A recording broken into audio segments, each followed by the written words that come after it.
Welcome back to the Broker Power Up podcast, the AIME podcast for strategy, stories, and insights to help you close more loans. I'm Tommy Golightly, joined by Jonathon Haddad. How's it going? Yes, sir. We are continuing to make this rock. This is episode 25, man, which is wild to think about. One more, and that's like half a year Yes, that we've been sir. doing this. No missed weeks yet. Mm-mm. Crushing it. We got a lot going on today, though. We got the Broker Buzz, as always, where we dive into the top posts of the week from the Brokers Are Best Facebook group and discuss what's trending, what's working, and what you need to know. Sales Pitch, where John helps us become better salespeople. We're going to learn about walking towards you, not getting clients to walk towards you, not away from you. And then we're going to wrap things up with story time with John. But first, how we start every podcast, a fortune cookie. I now check and like peek inside to make sure there is one. You know what's crazy? Way too many times. I know. Like more than. By the way, I might ask for a partial refund on our fortune cookies because of this. I was actually thinking. I'm not kidding. We can track it and then keep a certain percentage and be like, well, we have it on video. It's not like even track it. It's like this is recorded. Like both of us looking around. Like, wait, are you joking right now? There's no fortune in here. I also have a pile of fortunes on my desk that I'm going to do something with eventually. That's actually really cool. We should do something. We should think about Fuse with that. Okay. Yeah, we'll figure it out. But today's fortune, a deeper understanding of life is near. God, I love that. That one, I love that right now, Tommy. So I feel like I'm entering that phase personally. Like I feel like I've been entering that phase, and for me, it's the kids. My kids are starting to grow and running around now, and they're talking a lot more. And there's a lot of challenges that come with it as that part of life starts to evolve, and the sleeping and all the patterns and all the work and the habits, and just having the right structure. And it's amazing what good conversations can do for you to help you get back on task. And it is helping us, my wife and I, have this deeper understanding for life. Like what is important? What are we focused on right now? And it's making us, and when I say making us, it's because it's not something that you always think about doing all the time, but it's forcing us to have high level communication, and it's opened up the door to what actually matters. So I love that fortune. What's your take on it? Oh, absolutely. I mean, communication is key to life for sure. It's funny because my wife and I actually had a conversation last night about how we keep getting further and further every day down this thing we call life. And every year it seems more and more responsibilities keep getting added to our plates, but we just restructure our life. We not completely, but we just make small changes here and there to accommodate for it. And we both understand and realize we're on the right path that we need to be on. And just doing everything we can to continue that, because at the point in our lives that we're at right now, we don't have kids, but we are very focused on our work, and we're both moving up and both doing things that are progressing our careers.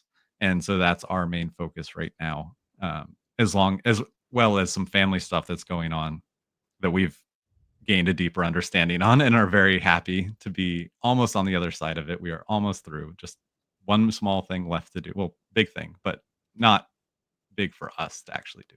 Do you think part of life, Tommy, is that responsibility? Like, do you Oh, feel absolutely. like that's part of the actual growth?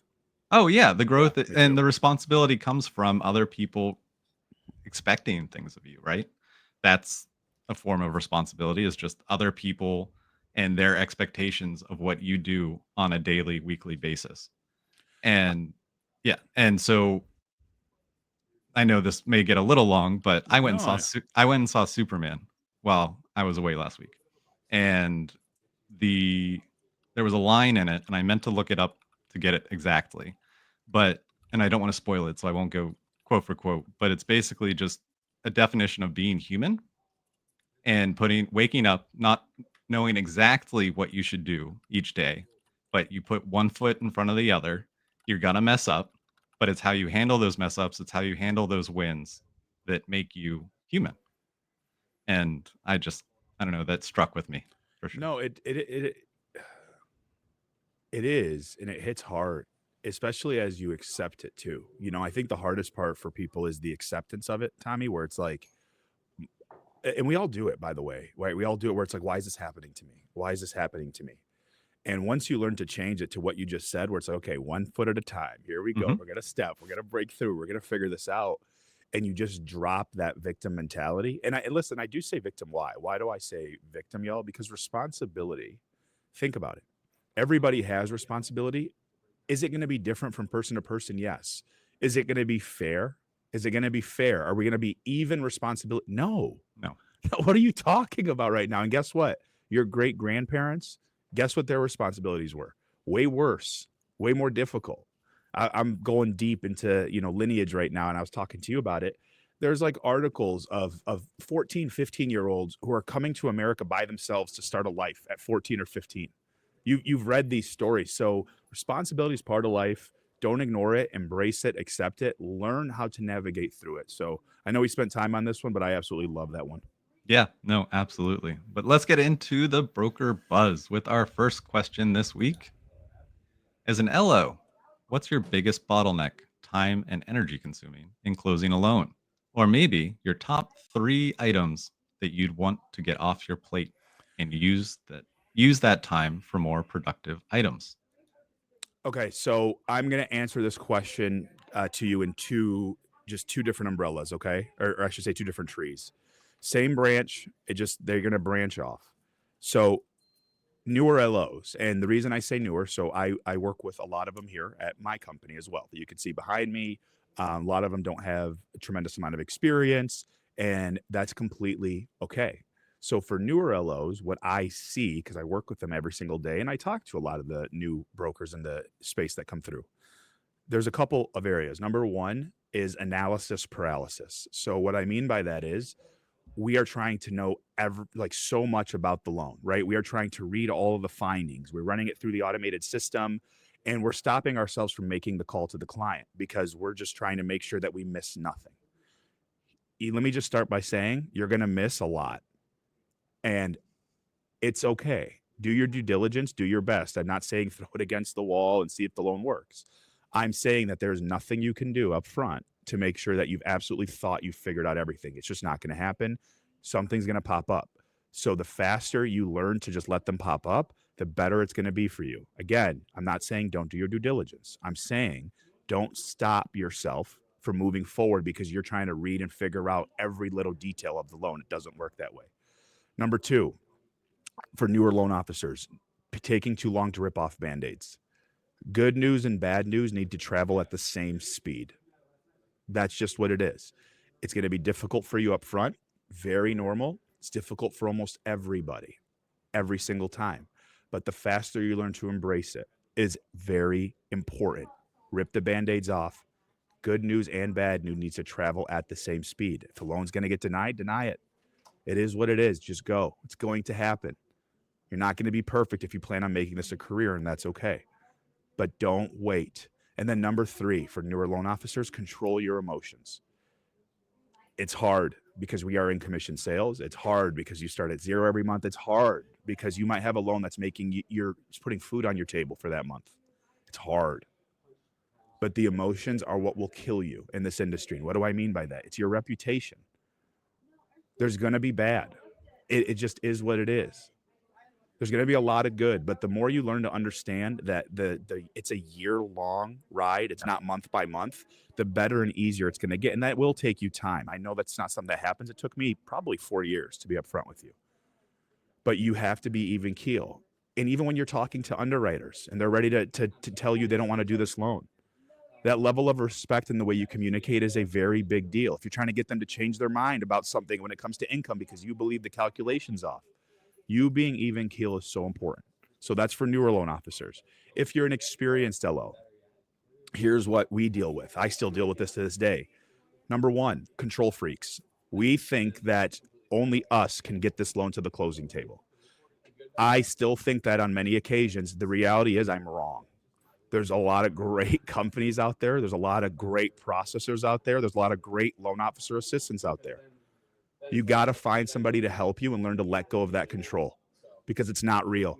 No matter how great you think you are and that you're the only one that can get this done, I'm sure there's a little bit of merit to it, but there's not a lot because there's some awesome human beings out there. So learn to let go of control. Number two, for your experienced loan officers out there, Have intention when it comes to prospecting and the networking events that you go to. If you're at this phase in your career where you're trying to build and you're trying to grow, be very intentional with the events you go to. Why are you going to these events? What is your outcome from these events? What is the purpose of these events? How many conversations are you trying to have at these events? You got to get granular as an experienced LO.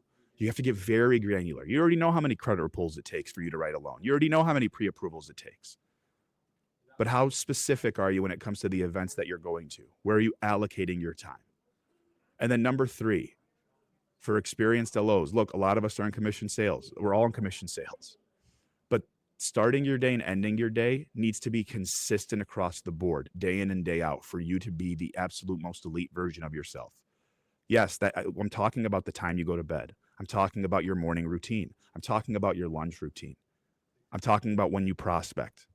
I'm talking about when you go ahead and process your files. How consistent are you? If I sat you down as an experienced LO and I said, walk me through your day from the second you wake up to the second you go to sleep, could you do it? And if you can't articulate it, just know that you're not dialed in. And that's okay. That's not a bad thing. But that's the next phase for you, is to focus on that. So I hope that helps. I know it's a tree. It's got 2 branches on it. But that question is just a deep question that I really want people to understand. Absolutely. That was a great response. Second question. As an originator, what level of production do you feel an LOA is needed? Where would the LOA pick up tasks and end? I've been getting this question a lot. So whether you're using third-party processing, in-house processing, loan officer assistant, it doesn't matter. You just got to use something when you get to a certain point. So what is that point? Everybody's threshold for efficiencies and what they can actually handle is different. Now, my rule of thumb for me is, number 1, look at the kind of loans that you're working.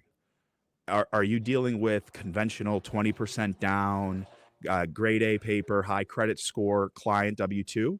If you are, you might have a little more capacity, because generally speaking, there's just not as many conditions on a loan like that. And right there, they've done what they had to do. And sometimes you end up working with clients that, hey, they just need a little bit of extra help. They might not have the most perfect credit score, but they're absolutely more than capable to buy a home. But look, it's a little confusing. They might be self-employed. So number 1, assess your business first and foremost. Are you dealing with the first type of client I talked about, or the latter? Number 2, from there, is what are you willing to do to train the person that you're bringing on? That's the next piece of it. Are you willing to sit down, type out and write out what you do so you can train the person you're trying to build up? Because that's always the biggest issue that people have when they want to bring somebody on, is, they just can't do it like me. It takes effort. It does take effort. And Tommy, just speaking firsthand, shame on me. I know my processors want to kill me sometimes. Shame on me. I didn't take the time to just sit down and walk them through what I wanted. So I'm sitting here saying, they can't do it like John Haddad, yet I'm not sitting down training them on how I want it done. So that doesn't make sense. So it's front loading the work to get to save time later. 100%. And a lot of us salespeople, it's hard to grasp that. So number 1, assess your business. Number 2, it is very important to do the training up front and build out your process. What does it look like? Sit down, use ChatGPT, whatever it is. And then number 3, for me, the number is 10. I'm a big believer in 10 a month. That's just me personally. I do have pretty high capacity on my end when it comes to just multitasking, but I really like the number 10. With what I have going on now, I would say like 4 or 5 for me personally. But for those out there, I really think you can stretch to 10 a month before you want to add an LOA type of role. That's just my personal opinion based off of my experience. Absolutely. And then kind of ties into what we were talking about with responsibility earlier, right? Everyone's responsibilities are different, whether it's work, family, friends, something else. Like, you can have responsibilities for a lot of different things, and the amount that you put on your plate limits you to what you can do for the other things. So it does, man. It does. And our final question for Broker Buzz this week: what would you do when your client's realtor is giving them very, very bad advice? How do you handle that? I don't like to undermine agents, but this one is giving my client terrible advice. So there was a little more context to this one up front, and part of that context up front was they didn't really mind if they were going to work with that agent or not work with that agent anymore. Okay, so part of that conversation that's very important is It sounds like the first thing is I don't want to use the word afraid, but it sounds like the confrontation piece is a piece that you might not just want to deal with based on how the question was poised, just to be very transparent. And I'm not saying that's a bad thing. That's a very normal thing up front. Now, when you say bad advice, here's always my take. Whenever an agent, what kind of bad advice is the agent giving? Okay, is it like flat out lies? If it's flat out lies, I have a problem. I'll just tell you right now, that just doesn't work well with me. So now, what do? Because here's what happens. The client talks to the agent, right? A lot of the times. Because why? The agent's showing them the home. The agent's showing them what the shiny object, and they correlate the shiny object to the agent. So for me, I know this is difficult sometimes for people, but for me, it's a conversation with all three of us, the client, myself, and the agent. And I always ask respectfully. So if the client's telling me stuff, I said, hey, I've heard different things before, but that doesn't mean that things don't change pretty often. And I want to make sure I'm on the same page with your agent. Can we set up a call between the three of us just to go over X, Y, or Z together? Yeah. Thank you so much. I really appreciate that. And now from there, look, you have to figure out how to have a good framework talking to the agent because you don't want it to get combative. We can go into that on another call, but I love going down that path. And again, I'm very polite. I'm just asking questions on the phone with the agent. Hey, I want to get on the same page with you. I was talking to the client and he or she mentioned something like X, Y, or Z. And I'm just curious, your take on there, where that came from. I just want to get on the same page so I'm not missing something. And if you take that approach, it'll really take the agent a step back. It'll make them take a step back and it'll slow them down. And then what happens when they get off the phone, the client heard how you handled yourself. I promise you it goes a long way. So now if the agent does try to say something about you, the client now has this conundrum in their head where they're like, is it really the agent or Yeah. And so I always try to take that approach first. Number two, if you just don't care at all and you're just like, I'm done with it, that's okay too. Just be done with it then. Let the client know, let the agent know, be incredibly respectful about it, but just move on. Hey, based off the information that I'm hearing, it just doesn't align with where I'm at in my career. And therefore, I just don't believe this is going to be a good relationship for us moving forward. I truly appreciate your time. I look forward to the rest, whatever the case might be. But you can also just move on from the conversation. That's okay too. And then number three, if you just, it's itching you and it's burning at you and you just got to get the point across, okay, get the point across however you need to the client. Do not play victim and point the finger at the agent. So don't say things like, yeah, your agent's lying to you. Yeah, your agent's doing that. Yeah, you don't know. That client could they're going to go right back to the agent anyway. So be cautious. Yeah. So what I do is I say things like, hey, based on my experience, what I'm seeing is X, and the path that we're trying to take doesn't align with X. And so I'm trying to get us on the same page to make sure that I put you and your family in the best position possible for you guys to win this home or whatever the case might be. Yeah. And then I just turn on the client. Now, how do you feel about how that situation is being handled between you, your agent, and myself? And it opens up the door. Don't point fingers. Ask questions. Seek to understand. So I hope that answers the question. Absolutely. Great answer. And if you want your question answered on the Broker Power Up podcast, become an AIME member. If you are already, go in the Brokers Are Best Facebook group and use hashtag Broker Power Up question, and we will find it and we will get it answered here on a upcoming episode. So if you are not an AIME member, scan the QR code and you can become one and learn why you should be one. And on the way back, when we're back, we will be back with a sales pitch training. See you shortly. Are you a wholesale mortgage professional? Well, then the very first thing you need is a community to help you and your business grow. With AIME membership, your community is right here. Joining our community means never navigating the market alone or operating without a safety net ever again. We are 16,000 members strong of united wholesale professionals. From rookies to top-ranking originators, all dedicated to supporting each other's success so we can grow together. Beyond entry to the best community in the mortgage industry, AIME membership gives you the resources, tools, guidance, discounts, services, and support that help you and your wholesale business grow, thrive, and most importantly, close more loans. AIME membership connects you with leading wholesale lenders and vendors, offering you exclusive access, services, and discounts that save you more money while helping you make more money. Never get stuck on a loan again with our lender escalation program. Grow your network and skills with the wholesale industry's best conferences and networking events. Get the strategies and skills of top originators and industry innovators with AIME's cutting-edge wholesale mortgage education, resources, and content. AIME offers all of this and more, starting at a low price of $19.99 a month. You heard it here first, couple cups of Starbucks coffee. For you to learn more and get started, all you have to do is visit aimegroup.com, AIME group.com/membership. Your community is waiting. All right, and we're back.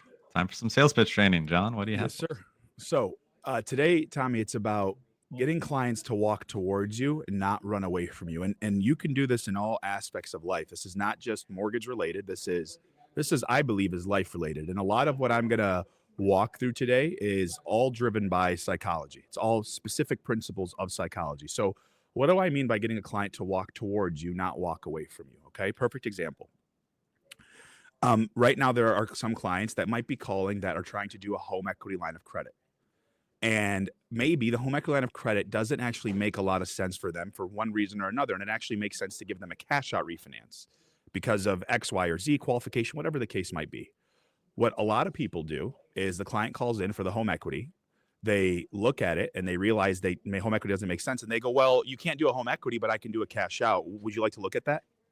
Now, Tommy, you're coming in as a client. You wanted a home equity. Now I tell you, home equity doesn't work, but you want to look at a cash out?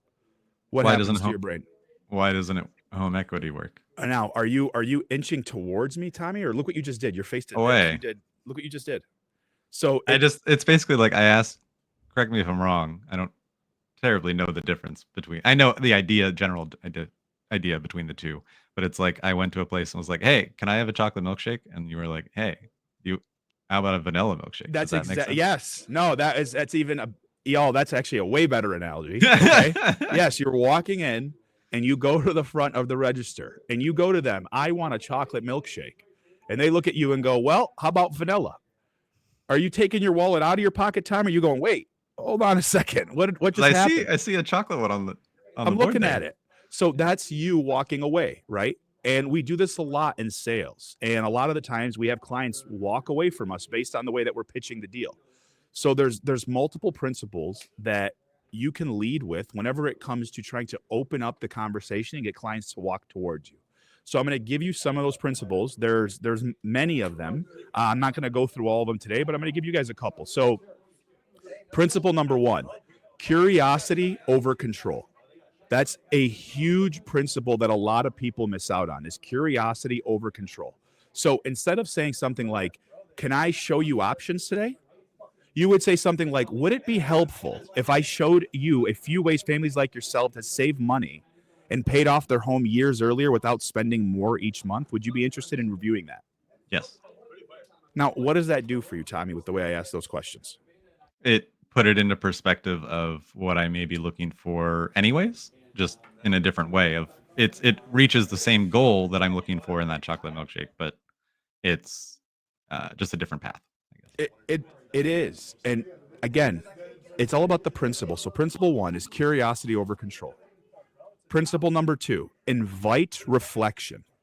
So inviting reflection is very important. Getting the client to answer questions for you is a big deal that are not yes or no. So let me give you an example. Instead of saying, do you want a 15 or a 30-year fixed mortgage? You say something like, what matters most to you and your family? Lower monthly costs now or building equity faster so you have more long-term freedom? Now, what does that do? They have to choose. They have to choose one or the other. And it's true. That's the reality of a mortgage. So again, that's principle number 2 is invite reflection. Principle number 3, position them as the hero.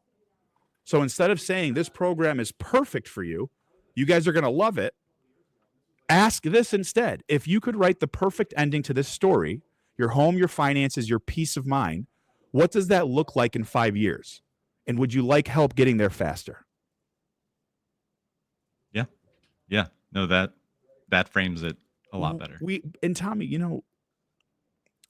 we all want to be the hero in our story. We're all the hero in our own story, aren't we?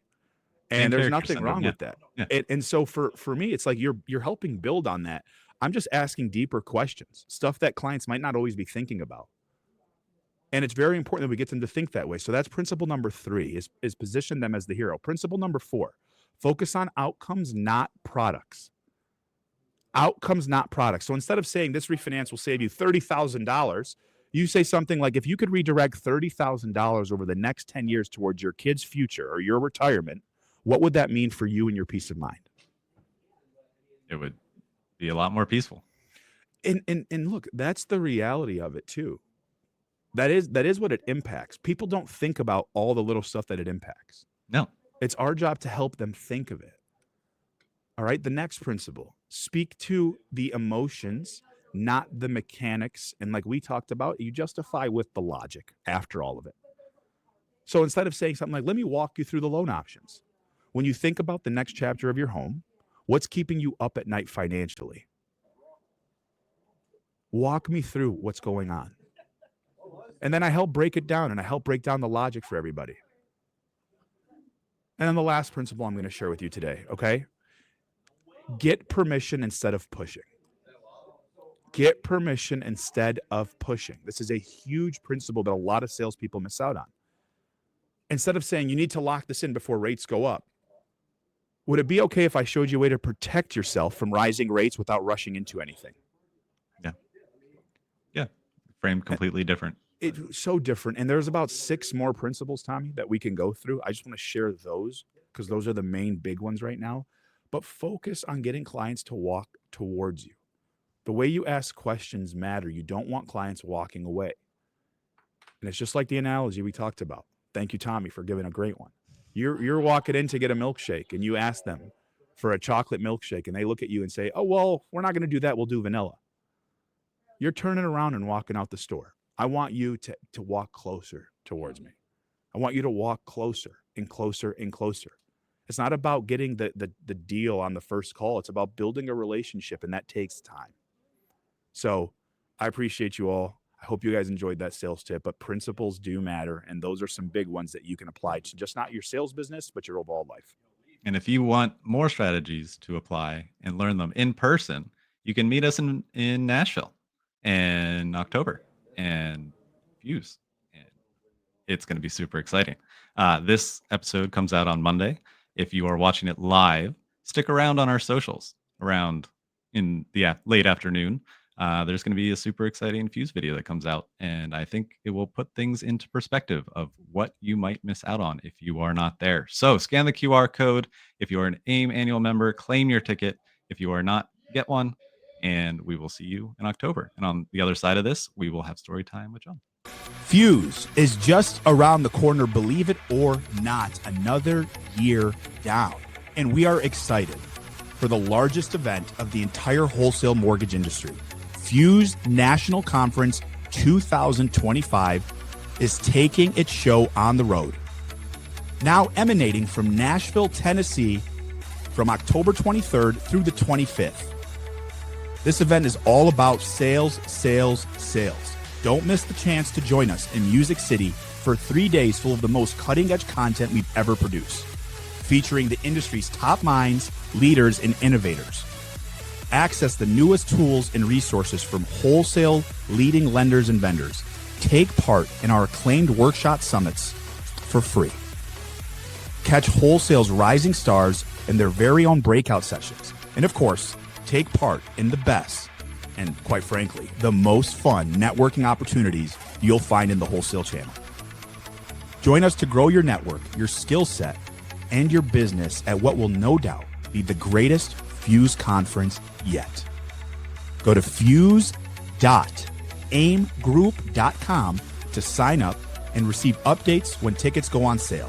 Secure your hotel room and get your Fuse tickets for free. That's a $600 value for the prices as low as $199 when you sign up for an AIME annual membership. Don't miss your chance to be there when wholesale history is made at Fuse 2025. I can't wait to see you there. And we're back, John. The floor is yours. My favorite part of the podcast. I get to step back and listen to your story. All right, y'all. Today's story, we're going to keep on the same pace, getting clients to walk towards you and not walk away from you. So there's a lot of things in life now that we all take for granted. And one of those things is the cash register. Today's story is about the cash register and the invisible problem. I want to take you all back to the 1800s. And we're in a small town in Ohio. And we're at this saloon. And in this saloon, there's a man named James Ritty. And he owned this saloon. And, the way he used to keep track of all the ledgers and all the receipts is handwritten or mental math.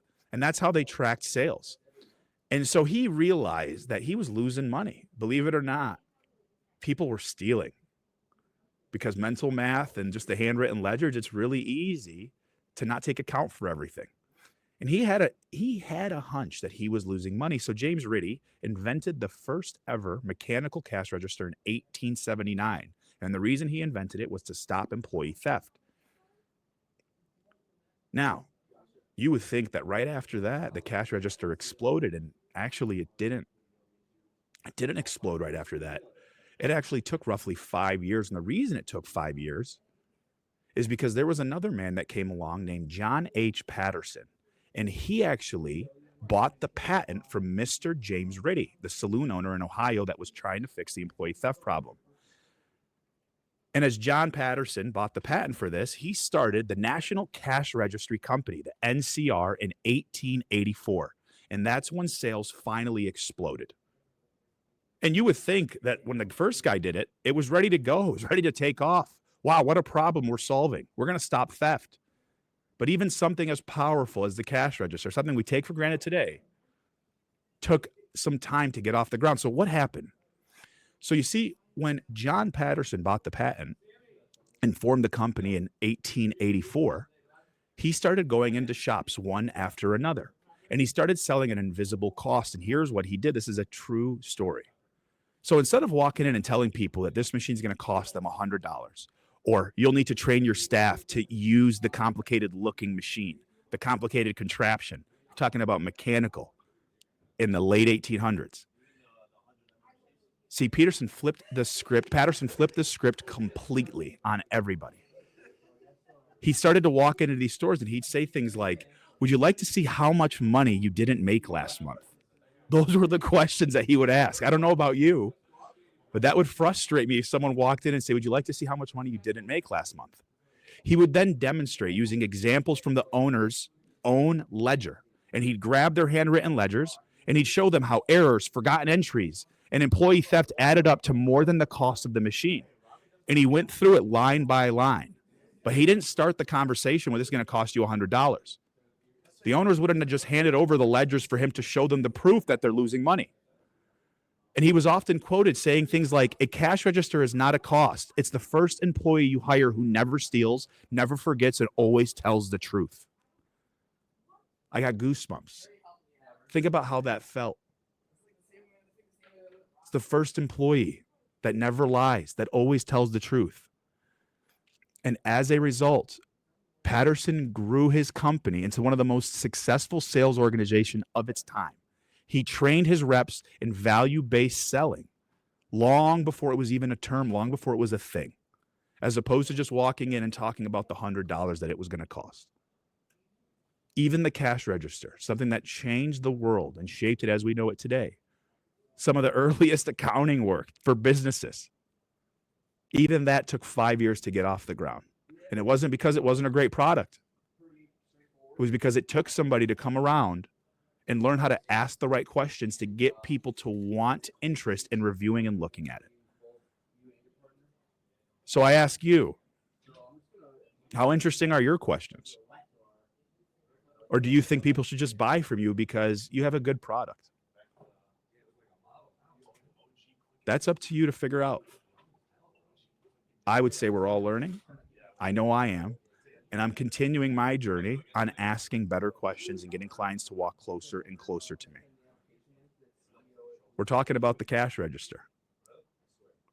You're dealing with people's finances, their house, their biggest financial asset for a majority of Americans.